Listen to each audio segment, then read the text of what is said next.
Selamat malam saudara, saya Friska Clarissa. Malam ini menggantikan Rosiana Silalahi yang berhalangan hadir.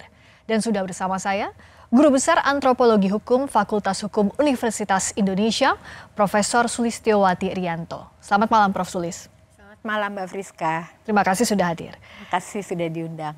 Dengan senang hati. Dan judul kita malam hari ini, Prof. Sulis, adalah Etika dalam Ajang Pilpres. Tapi sebelum masuk ke sana, saya tertarik untuk membahas tulisannya Prof. Sulis di Harian Kompas 23 Januari 2024 yang berjudul Pemilu dan Jalan Kebudayaan bagi Indonesia. Nah, apa yang melatar belakangi Prof. Sulis menulis ini dan apa pula hubungannya antara pemilu dengan jalan kebudayaan tadi? Terima kasih. Jadi kan tulisan itu lahir dari keresahan karena melihat bahwa negeri kita yang begitu beragam, tetapi selama itu dipuji dunia sebagai negara hukum, negara demokrasi Islam terbesar yang mampu merawat keragaman itu. Namun perlahan-lahan dan menjelang pemilu itu kita melihat tiba-tiba negara hukum itu berubah menjadi negara kekuasaan. Karena berbagai peristiwa-peristiwa, banyak peristiwanya, tetapi saya boleh mengabstraksikan sebagai politisasi yudisial, bukan hanya putusan Mahkamah Konstitusi, tetapi banyak sekali produk-produk legislasi maupun kebijakan yang mengarah kepada tindakan-tindakan untuk melegalisasi berbagai macam bentuk kecurangan. Kemudian kita melihat bagaimana putusan MK yang dinyatakan cacat berat secara etika tetapi tidak bisa digugurkan karena di lain pihak putusan itu bersifat final dan binding. Lalu saya melihat bahwa jalan politik dan jalan hukum itu tidak bisa memberi jalan terang buat kita. Jadi saya berpikir harus ada jalan alternatif yaitu jalan kebudayaan dan itu bukan sesuatu yang baru karena sebenarnya mengingat apa yang disampaikan oleh Profesor Harsha Bhattiar, NKRI itu bukan satu-satunya nation, tetapi di dalam NKRI ada banyak nation-nation kecil, tua, berbasiskan kesukubangsaan dan itulah masyarakat adat dan masing-masing masyarakat adat itu memiliki cara berpikirnya sendiri, cara berhukumnya sendiri, dan disitulah demokrasi bisa kita temukan. Gitu. Jadi ada jalan tengah antara kebuntuan, jalan politik, dan hukum. Nah, bicara soal tadi juga menarik kalau kita bedah lebih dalam lagi menyebut ada politisasi yudisial. Ini terkait dengan salah satu bagian tulisan Prof. Sulis yang tadi sudah disinggung. Kita lihat bersama-sama, kita akan baca. Ini dia. Indonesia selama ini dipuji dunia sebagai negara hukum dan negara demokrasi Islam terbesar yang mampu merawat keragaman. Namun dalam waktu singkat menjelang pemilihan umum 2024, negara ini berubah menjadi negara kekuasaan. Nah, pernyataan ini Prof. Sulis, tulisan ini ditujukan kepada siapa dan untuk apa?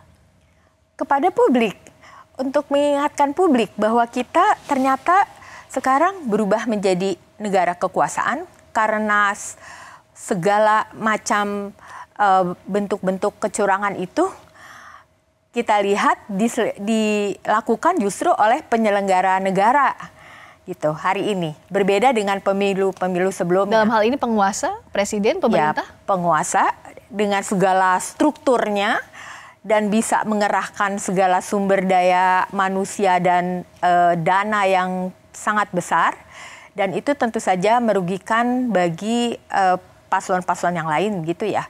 Dan saya kira semua orang melihat dengan jelas, juga orang-orang di luar negeri melihat dengan jelas apa yang terjadi di negeri kita gitu.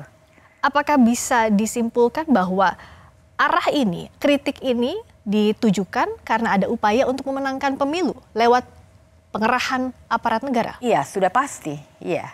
Sudah pasti. Karena itu saya ingin mengingatkan bahwa ada jalan lain yang bertumpu pada kedaulatan rakyat. Rakyat itu siapa?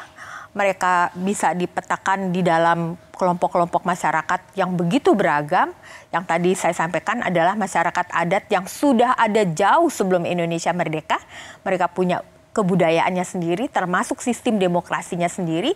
Mereka tahu mana yang pantas dan tidak, mana yang patut dan tidak di dalam kehidupan bersama. Meskipun hal ini sudah dibantah berkali-kali oleh penguasa, tidak ada pengerahan aparat untuk memenangkan pemilu, bagaimana rakyat bisa percaya? Itu yang saya katakan sebagai kekerasan budaya.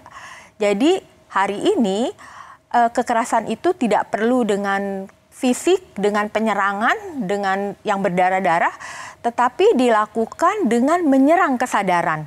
Ya, menyerang kesadaran itu artinya mengikis nilai-nilai, ide-ide yang baik dan mengatakan bahwa itu yang tepat. Sebenarnya juga sedang menyebarkan kesadaran palsu. Jadi apa yang dikatakan netral dan tidak netral itu dibuat blur sedemikian rupa, apa yang baik dan tidak baik bagi publik itu dibuat blur sedemikian rupa, dan itulah yang dikatakan sebagai kesadaran palsu untuk bisa memaintain kekuasaan. Saya akan dalami soal itu, tapi bicara soal kita menilai, kita stage-nya dulu dari bagaimana menilai calon presiden, calon wakil presiden, salah satunya adalah tolok ukurnya di debat. Ya. Prof. Sulis ada di sana sebagai panelis di debat keempat, sebagai yang ada di sana melihat langsung situasi saat debat, apa catatan utama dari Prof? Debat itu seperti tidak mencerminkan stature-nya yang tinggi, karena debat itu dilakukan untuk mendapatkan simpati publik agar bisa mendapatkan jabatan yang paling tinggi di Republik ini, ya. Tetapi itu kurang bisa tercermin. Kenapa, Prof? Karena saya boleh cerita tentang apa yang terjadi di dalam grup panelis. Kami itu mendapatkan tugas untuk tema-tema yang sangat berat. Pembangunan berkelanjutan, lingkungan hidup, masyarakat adat, dan banyak sekali, ya. Dan kami itu berusaha agar bisa menghasilkan pertanyaan-pertanyaan yang berkualitas, dalam arti ada statement yang dikuatkan oleh data, gitu ya.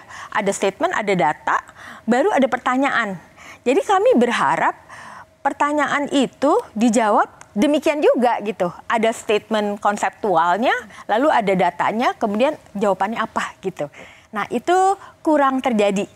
Oke, saya menangkap kegelisahannya Prof, atau ya kekecewaan karena substansinya tidak dibahas dalam debat. Dan juga bicara soal debat ini, ada kata etika yang mendadak jadi sorotan utama usai debat Cawapres hari Minggu lalu, hingga publik sibuk memperdebatkan siapa yang paling tak beretika.